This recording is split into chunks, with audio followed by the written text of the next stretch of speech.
हाँ, इस वीडियो में हम आपको नेत्र विकार यानी आँखों की कुछ समस्याओं के बारे में सीरीज लाएंगे, जिसमें पहली बीमारी है ब्लेफेराइटिस। तो आँखों से संबंधित बहुत सारी दिक्कतें होती हैं, बीमारियां होती हैं, जिनको हम सीरियल नंबर से एक एक करके एक एक एपिसोड में लाएंगे और उनके साथ हम आपके साथ चर्चा करना चाहेंगे। तो इसमें जो इस सीरीज की जो पहली प्रॉब्लम है ये है ब्लेफेराइटिस। ये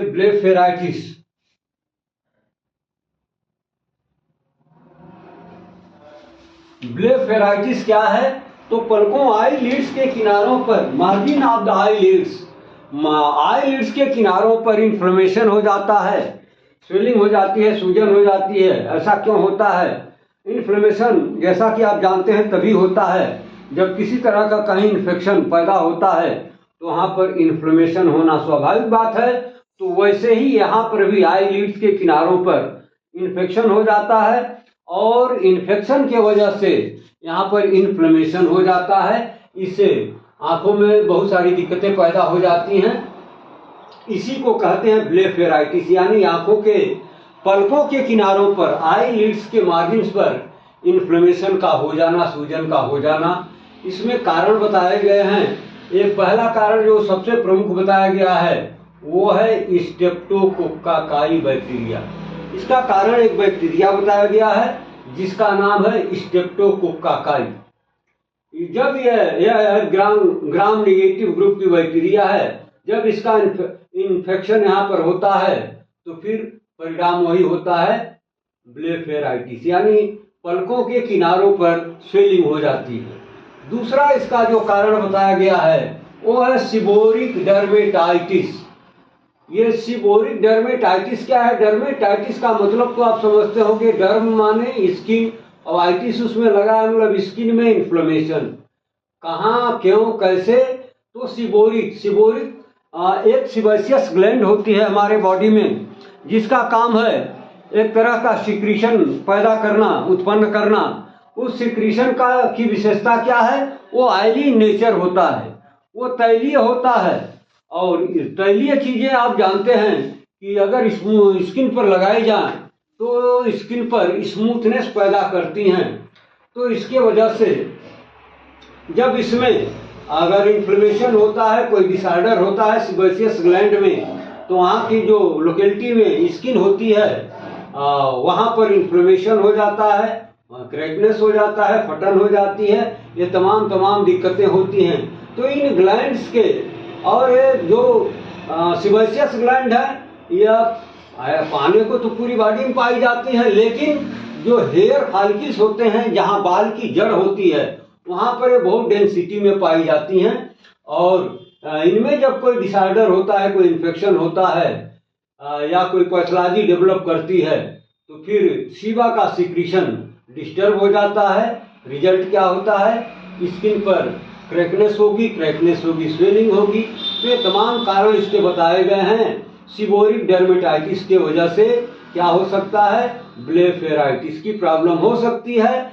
अगला कारण बताया गया मेम्ब्रोमियन ग्लैंड डिसफंक्शन। मेम्ब्रोमियन ग्लैंड्स क्या है? तो यह भी एक तरह की ग्लैंड ही होती हैं जो आंसुओं में, हमारे टीयर्स में जो तैलीय लेयर बनती है उसको बनाने का ये काम करती हैं या उसके बनने में सहायता करती हैं। तो इनमें जब कोई डिसऑर्डर हो जाता है तो फिर इस तरह की ये वसामय ग्रंथि होती है, ये ब्लेफेराइटिस की कंडीशन पैदा हो सकती है। तो ब्लेफेराइटिस के कारणों में हम देखते हैं कि मुख्य रूप से 3 कारण बताए गए हैं। एक तो बैक्टीरियल इन्फेक्शन है स्ट्रेप्टोकोक्काई बैक्टीरिया का, और दूसरा है सीबोरिक डर्मेटाइटिस, यानी सिबेशियस ग्लैंड में कोई डिसऑर्डर हो जाए तो फिर जो तैलीय सिक्रीशन, जो स्किन को स्मूथ रखने वाला सिक्रीशन है, वो डिस्टर्ब हो जाता है। तीसरा कारण बताया गया, यह एक ग्लैंड होती है मेम्ब्रोमियन ग्लैंड। ये वसा प्रोड्यूस करने वाली ग्लैंड होती है, वसामय ग्लैंड बोलते हैं इसको। यह आंसुओं में जो तैलीय लेयर बनती है, ऑयली लेयर बनती है, उसको बनाने में मदद करती हैं। तो फिर इनमें जब कोई पैथोलॉजी डेवलप करती है तो इनका जो फंक्शन है वो डिसफंक्शन में चला जाता है, मतलब है अपने कार्य को प्रॉपर तरीके से यानी फैट को प्रोड्यूस करने में असफल हो जाती हैं, जिसका परिणाम होता है ब्लेफेराइटिस। तो ठीक है, आपने देख लिया कि ये मुख्य रूप से 3 कारण इसके बताए गए। अब इसके लक्षण क्या दिखते हैं, इसके कॉम्प्लिकेशंस क्या बॉडी पर दिखते हैं, क्या क्या दिक्कतें होती हैं ब्लेफेराइटिस के केस में। तो इसमें जो सबसे पहला कारण दिखता है वो है रेडनेस ऑफ द आई, आंखों में लालिमा का हो जाना, यानी आंखें लाल लाल कलर की हो जाती हैं। और दूसरा कारण इचिंग पैदा हो जाना, आंखों में खुजली होने लगती है। फिर तीसरा कारण लक्षण बताया गया आंखों में जलन, यानी बर्निंग सेंसेशन की फीलिंग, लगता है कि आंखें गर्म हैं, उसमें जलन महसूस होने लगती है। और क्या होता है, स्टिकी डिस्चार्ज के कारण आंखों का चिपक जाना, यानी कभी कभी आप या तो फील किए होंगे, देखे होंगे या झेले होंगे, या दूसरों में आपने कभी देखा होगा कि सुबह जब व्यक्ति उठता है तो उसकी आंखें चिपकी हुई होती हैं, यानी आई लिड्स आपस में चिपक जाते हैं। ऐसा क्यों होता है, तो जब यह ब्लेफेराइटिस की प्रॉब्लम होती है तो आंखों से एक एबनॉर्मल डिस्चार्ज होता है जो sticky in nature, adhesive in nature होता है, यानी उस डिस्चार्ज में चिपकने का गुण होता है। तो रिजल्ट उसका क्या होता है, सुबह उठने के बाद व्यक्ति जब आंखें खोलना चाहता है तो उसकी आंखें खुलती नहीं है। कारण क्या है कि दोनों आई लीड एबनॉर्मल स्टिकी डिस्चार्ज की वजह से आपस में चिपक जाती है। ठीक है, क्योंकि यह परमानेंट नहीं होता है, जब आप इसकी धुलाई सफाई कर देते हैं तो फिर सही हो जाता है, नॉर्मल हो जाता है। लेकिन यह कुछ देर के लिए विजन प्रॉब्लम तो पैदा करता ही है, देखने की क्रिया को बंद कर देता है। जब आई लीड हटेंगी ही नहीं तो दिखेगा कैसे। पांचवा जो पॉइंट बताया गया, स्केल्स एंड ग्रेन्यूल्स, आंखों में ग्रेन्यूल्स जैसे कणकीय, लगता है छोटे छोटे कण डाले गए हैं। और क्या होता है, इन्फ्लेमेशन के वजह से आंखों की जो साइज है वो स्केल्स कर जाती है, यानी छोटी हो जाती है, चारों तरफ से आंखें जो है सिकुड़ जाती हैं। और क्या लक्षण मिलता है, इरिटेशन एवं डिस्कम्फर्ट। तो आदमी जो है ब्लेफेराइटिस के कंडीशन में आंखों में डिस्कम्फर्ट की स्थिति झेलना शुरू कर देता है, यानी वो असहज महसूस करने लगता है और आंखों में इरिटेशन भी होने लगता है। तो ये लक्षण बताए गए पाए जाते हैं ब्लेफेराइटिस के कंडीशंस में।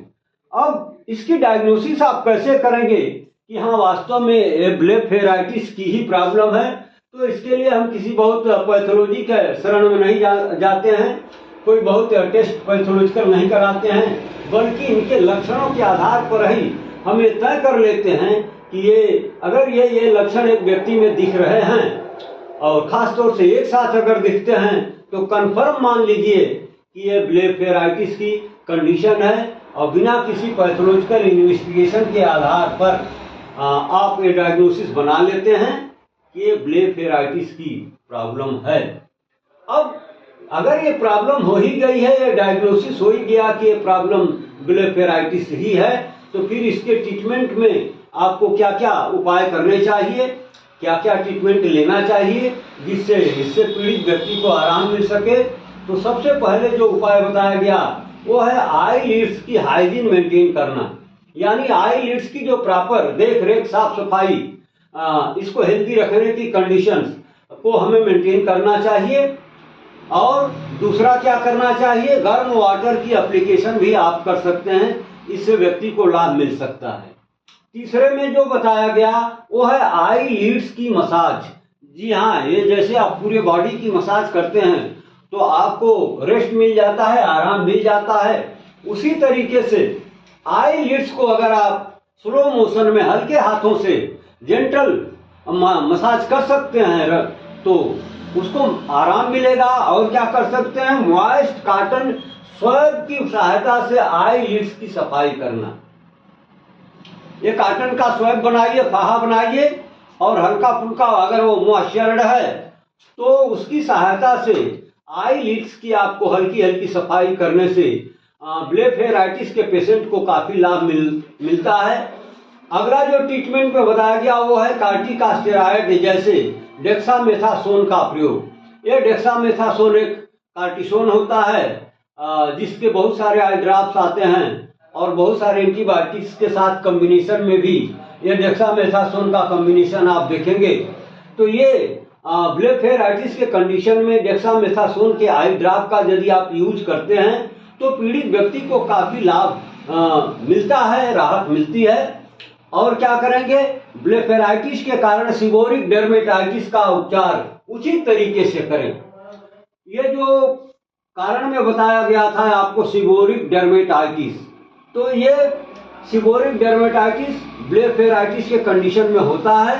अब ये होता है कि उसका जो उपचार चिकित्सक के अनुसार जो प्रॉपर ट्रीटमेंट होगा वही करना चाहिए। आप अपने मन से कुछ भी ऐसा न करें कि पीड़ित व्यक्ति की प्रॉब्लम थोड़ा आराम होने के बजाय दिक्कतें उसकी और बढ़ जाएं।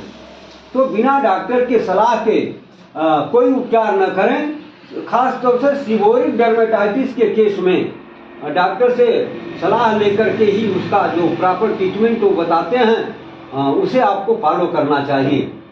अब इसमें जो लास्ट पॉइंट है जिस पर हम चर्चा करना चाहेंगे वो है नर्सिंग मैनेजमेंट।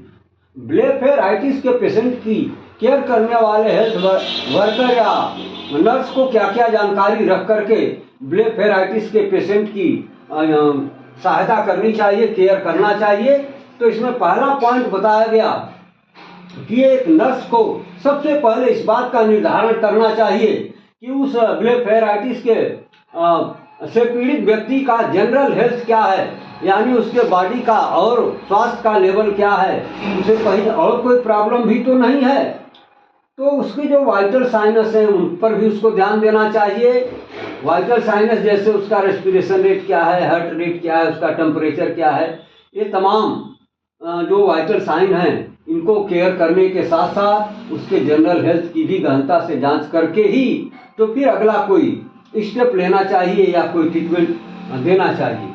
नंबर 2 पर हमें क्या मार्क करने की जरूरत है या एक नर्सिंग स्टाफ को जानने की जरूरत है, वो है एंटीबायोटिक एवं कार्टिकोस्टेरॉइड आई ड्रॉप का ग्रुप प्रयोग चिकित्सक के परामर्श के अनुसार ही करना चाहिए। जैसा चिकित्सक ने एडवाइस किया है उसी तरीके से, उसी शेड्यूल के साथ, उसी टाइमिंग के साथ एंटीबायोटिक दवाओं एवं कार्टिसोन ग्रुप की दवाओं का यूज हमें करना चाहिए। अन्यथा अगर हमने अपने मन से कुछ ऐसा कर दिया तो ये निश्चित जानिए कि ब्लेफेराइटिस के पेशेंट को लाभ होने की जगह पर हानि भी उठानी पड़ सकती है। तो इस तरह का प्रयोग कभी ना करें। जब भी इस तरह की एंटीबायोटिक या कार्टिसोन ग्रुप की दवाओं का आपको प्रयोग करने की आवश्यकता महसूस होती हो तो डॉक्टर के चिकित्सक के गाइडलाइन के अनुसार ही आप किसी दवा का प्रयोग करें। अगला जो नर्सिंग मैनेजमेंट बताया गया वो है रोगी को आई लीड की हाइजीन मेंटेन करने की सलाह देना। ये आपको हमेशा ब्लेफेराइटिस के पेशेंट को ये सलाह देने की जरूरत है कि आई लीड्स की जो हाइजीन बताई गई है, जो हाइजीन के लिए गाइडलाइन तय की गई है उसको मेंटेन करना चाहिए ताकि उसको राहत मिल सके। अगले में बताया गया जब तक इन्फ्लेमेशन ठीक न हो जाए तब तक किसी भी तरह के मेकअप को नजरअंदाज करना चाहिए। वैसे तो ब्लेफेराइटिस ये मेल फीमेल दोनों को इसकी प्रॉब्लम हो सकती है, लेकिन खास तौर से ये जो उपाय बताई गई उपाय नंबर 4 में कि जब तक इन्फ्लेमेशन ठीक न हो जाए तब तक किसी भी तरह के मेकअप को नज़रअंदाज करना चाहिए। खास तौर से आप फीमेल वर्ग में देखते हैं कि मेकअप करना उनका एक शौक होता है, उनके दिनचर्या का एक नेसेसरी अंग होता है। तो ऐसे पेशेंट को जो फीमेल वर्ग से आते हैं उनको ये सलाह देते रहना चाहिए एक नर्स को कि जब तक इनकी इन्फ्लेमेशन में कमी ना हो जाए, इन्फ्लेमेशन इनका पूरी तरीके से ठीक ना हो जाए, तब तक उस फीमेल ब्लेफेराइटिस पेशेंट को किसी भी तरह के मेकअप को अवॉइड करने की जरूरत है।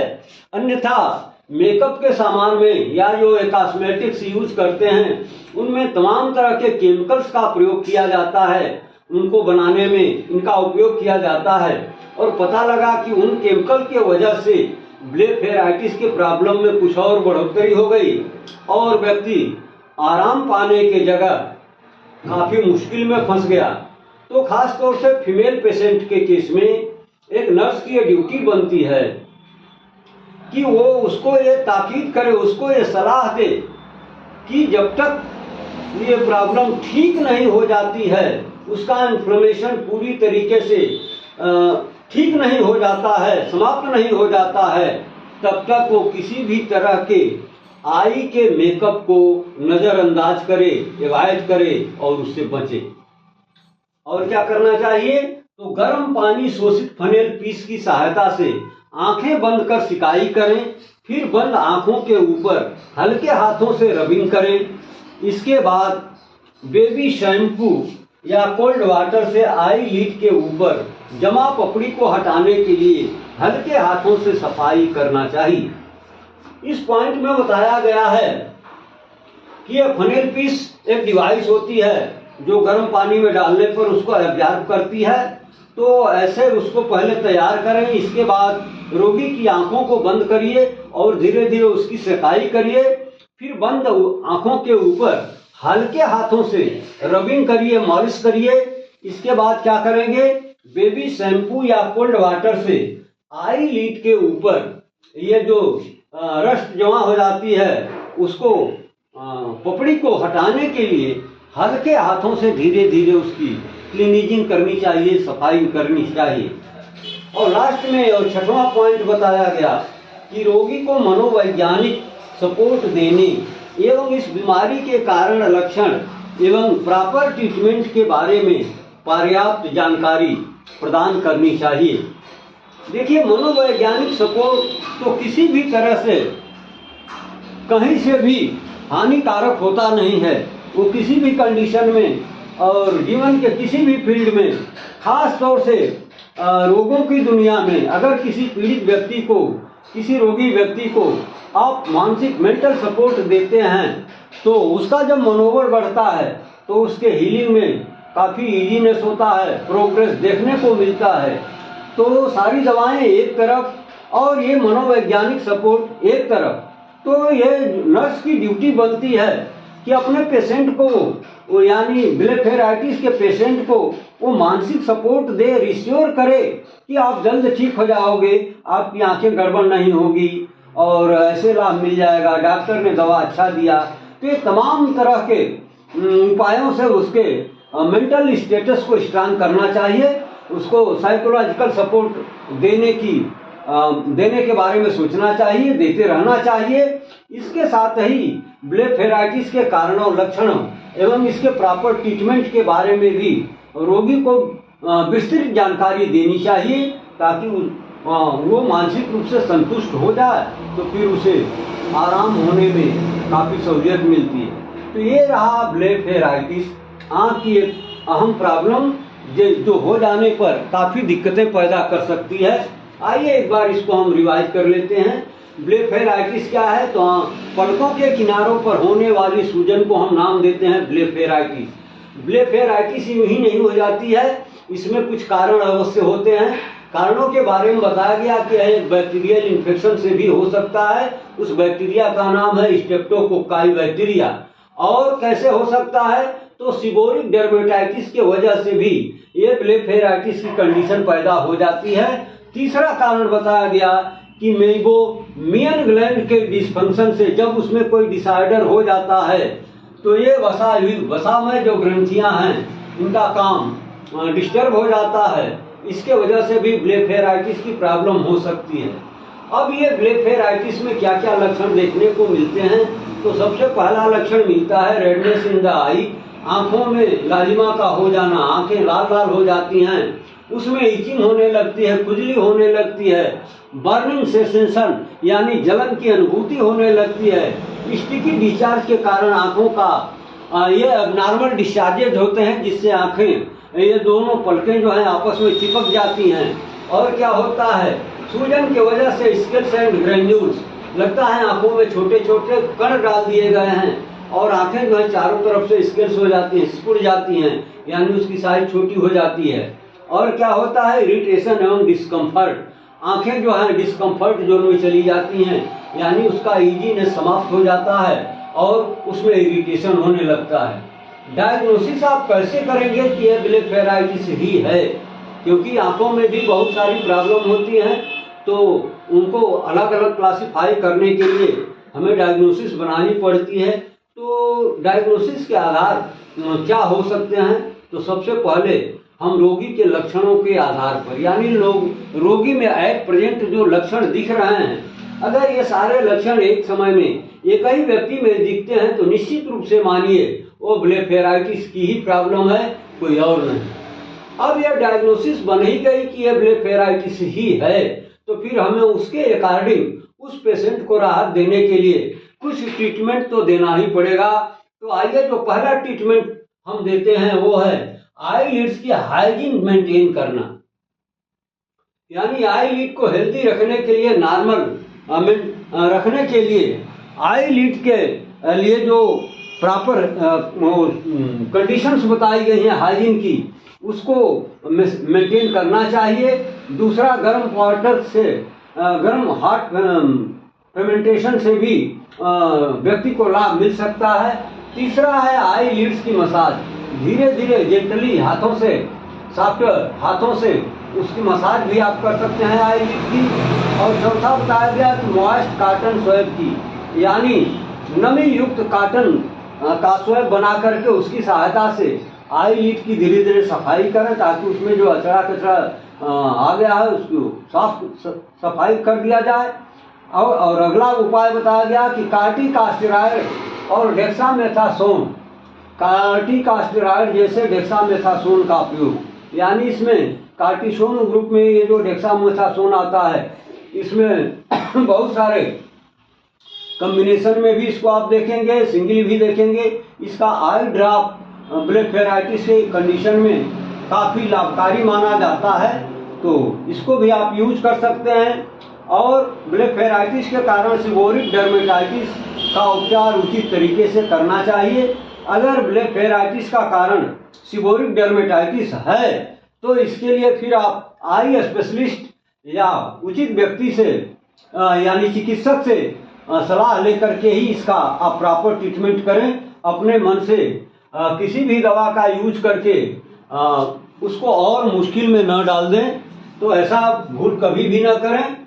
इस केस में डॉक्टर के, चिकित्सक के गाइडलाइन के अनुसार ही दवाओं का प्रयोग करें।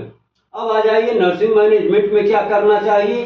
तो एक नर्स की ड्यूटी बनती है कि फर्स्ट ऑफ ऑल, सर्वप्रथम वो रोगी के वाइटल साइंस की जांच करे और उसके जनरल हेल्थ का भी परीक्षण करे।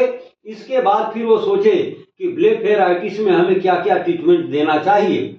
दूसरा, इसमें बताया गया कि एंटीबायोटिक एवं कार्टिकास्टेरॉइड आई ड्रॉप का प्रयोग चिकित्सक के परामर्श के अनुसार ही करना चाहिए, यानी जब जिन जिन दवाओं को एक डॉक्टर गाइड करता है, एडवाइस करता है, उन्हीं दवाओं का, खास तौर से एंटीबायोटिक एवं कार्टिसोन ग्रुप की दवाओं में ये सावधानी बरतनी चाहिए कि बिना चिकित्सक के परामर्श के आप अपने मन से किसी भी दवा का प्रयोग कतई न करें, अन्यथा आप लाभ देने की जगह पर पेशेंट को और डैमेज कर सकते हैं, मुश्किलें उसकी बढ़ा सकते हैं। नंबर 3 में बताया गया कि आई लिड को हाइजीन मेंटेन करने के लिए हमेशा सलाह देते रहने की जरूरत है। चौथे पॉइंट में बताया गया कि जब तक इन्फ्लेमेशन ठीक न हो जाए तब तक, खास तौर से फीमेल के केस में जिनका कि ये मेकअप करना एक शौक होता है, उनके जीवन का एक अभिन्न हिस्सा माना जाता है, तो उनको आप सलाह दें कि जब तक ये ब्लेफेराइटिस की प्रॉब्लम कंप्लीटली ठीक नहीं हो जाती है, पूरी तरीके से अच्छी नहीं हो जाती है, तब तक आई के मेकअप के बारे में वो सोचे भी नहीं। आई के मेकअप को बिल्कुल नज़रअंदाज करें, अवॉइड करें, अन्यथा आपको पता है कि ये जो मेकअप के सामग्री आती हैं, आइटम्स आते हैं, उनमें बहुत सारे केमिकल्स का प्रयोग किया जाता है और ये केमिकल्स ब्लेफेराइटिस के केस में काफी नुकसानदायक साबित हो सकते हैं। इसलिए किसी भी तरह के आई के मेकअप को अवॉइड करना जरूरी है। अगला उपाय बताया गया कि ये जो फनेल पीस एक डिवाइस होती है जो पानी को अब्जॉर्ब करने की जिसमें क्षमता होती है, गुण होता है, तो उसे गर्म पानी में डुबा लें और उसकी सहायता से आंखें बंद कर सिकाई भी करें। फिर बंद आंखों के ऊपर हल्के हल्के हाथों से रबिंग करें। इसके बाद फिर बेबी शैम्पू या कोल्ड वाटर से आई लिड के ऊपर जमा हो गई पपड़ियों को धीरे धीरे हल्के हाथों से हटा करके उसकी सफाई करने का काम करें। इससे ब्लेफेराइटिस के पेशेंट को काफी लाभ मिलेगा। लास्ट में बताया गया कि रोगी को साइकोलॉजिकल सपोर्ट तो देना ही चाहिए। इसके साथ इस रोग के बारे में, इसके कारण, इसके लक्षण और इसके प्रॉपर ट्रीटमेंट के बारे में भी रोगी को पर्याप्त जानकारी देने की जरूरत होती है। तो एक नर्स को या हेल्थ वर्कर को जो ब्लेफेराइटिस के पेशेंट की देखभाल कर रहा है, उनको ये 6 पॉइंट्स बिना जाने प्रॉपर तरीके से नर्सिंग मैनेजमेंट करना काफी मुश्किल होगा। अतः इनको दिमाग में रख करके ही आप इनको फॉलो करते ही ब्लेफेराइटिस के पेशेंट को राहत दे सकते हैं। इसी के साथ हम इस वीडियो का एंड करेंगे। बाकी अगली वीडियो में हम फिर नेत्र विकार या आई प्रॉब्लम्स में दूसरे नंबर की कोई प्रॉब्लम लेकर के आएंगे और इसके बारे में हम आपके साथ इन डिटेल चर्चा करना चाहेंगे।